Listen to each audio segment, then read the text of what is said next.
Bon dia, som a Scanner FM des de Sant Andreu, Barcelona, amb la música que no sona a la ràdio, la dels festivals i les sales de concerts. Bon dia a tothom!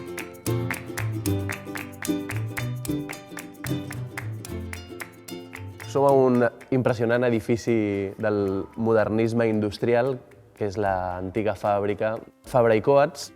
Ara és la casa de moltes empreses i organitzacions culturals com Scanner FM i té gràcia, de veritat, ser en aquest espai treballant és molt guapo. Per què et vas embolicar muntant una ràdio?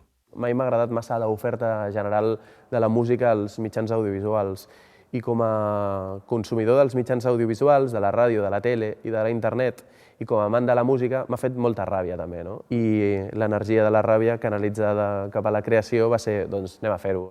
Fas el que t'agrada o t'agrada el que fas? La veritat és que tinc una vida i una feina que si me l'haguessin ofert als 20 anys hagués dit que sí, hagués firmat. I llavors, ara que ja ho tinc, en comptes de voler disfrutar-ho durant molt de temps, ho estic disfrutant, però ja estic amb ganes de canviar i de fer coses diferents també.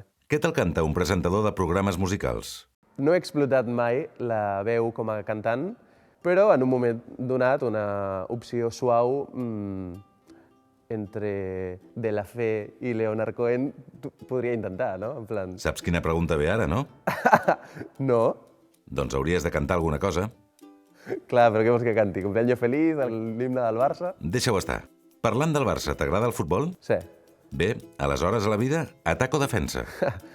M'agrada l'atac, però potser jo jugaria de defensa, no sé per què. Això s'entendria millor amb un exemple. I m'agrada el cas Piqué, no? Que ataca des de la defensa. A què sona Barcelona? Jo crec que Barcelona sona polièdrica. Si fos una jukebox tindria molts subestils. No ho sé, a nivell musical crec que Barcelona és molt variada, com en la resta de nivells que la pots analitzar, no? No sabria dir de quin color és o com sona o quin sabor té, no? Quina és la teva recepta per la vida?